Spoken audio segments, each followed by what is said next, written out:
ഒരിക്കൽ ഒരു സുഹൃത്ത് എന്നോട് ചോദിക്കുകയുണ്ടായി.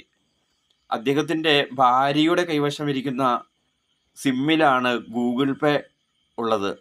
അത് ഭാര്യയുടെ ഫോൺ ഉപയോഗിച്ചുകൊണ്ടിരിക്കുന്നത് കൊണ്ട് തനിക്ക് തൻ്റെ ഫോണിൽ ഗൂഗിൾ പേ എടുക്കാൻ സാധിക്കുന്നില്ല.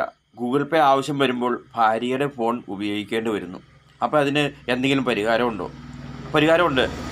ഭാര്യയുടെ കയ്യിലിരിക്കുന്ന സിമ്മ് തൻ്റെ മൊബൈലിൽ എടുത്തിട്ടിട്ട് അതിൻ്റെ ഇമെയിൽ ഐ ഡിയും പാസ്വേഡ് സെറ്റ് ചെയ്തതിന് ശേഷം ഭാര്യയുടെ മൊബൈൽ നമ്പർ ഒന്ന് ഡ്യൂപ്ലിക്കേറ്റ് എടുക്കുക. എന്നിട്ട് യഥാർത്ഥ സിമ്മ് ഭാര്യയ്ക്ക് കൊടുക്കുക. ഡ്യൂപ്ലിക്കേറ്റ് സിമ്മ് ഇവിടെ കെടുക്കുക. ആവശ്യമുള്ളപ്പോൾ മാത്രം ആ സിമ്മ് ഇട്ട് ഗൂഗിൾ പേ ചെയ്തെടുക്കുക. അപ്പോൾ ഭാര്യ ഉപയോഗിച്ചോട്ടെ, അതിന് കുഴപ്പമില്ല. മറ്റേ ഭർത്താവ് അല്ലെങ്കിൽ അച്ഛനോ അമ്മയോ ആരോ ആണെങ്കിലും അവർക്ക് ആവശ്യമുള്ളപ്പോൾ ആ പോർട്ട് ചെയ്തു പോയ കാലിയായി സിം എടുത്തിട്ടാൽ ആ ക്ഷണത്തിൽ നമുക്ക് ഗൂഗിൾ പേ ചെയ്യാൻ പറ്റും. ഇങ്ങനെയൊരു സൗകര്യമുണ്ട്.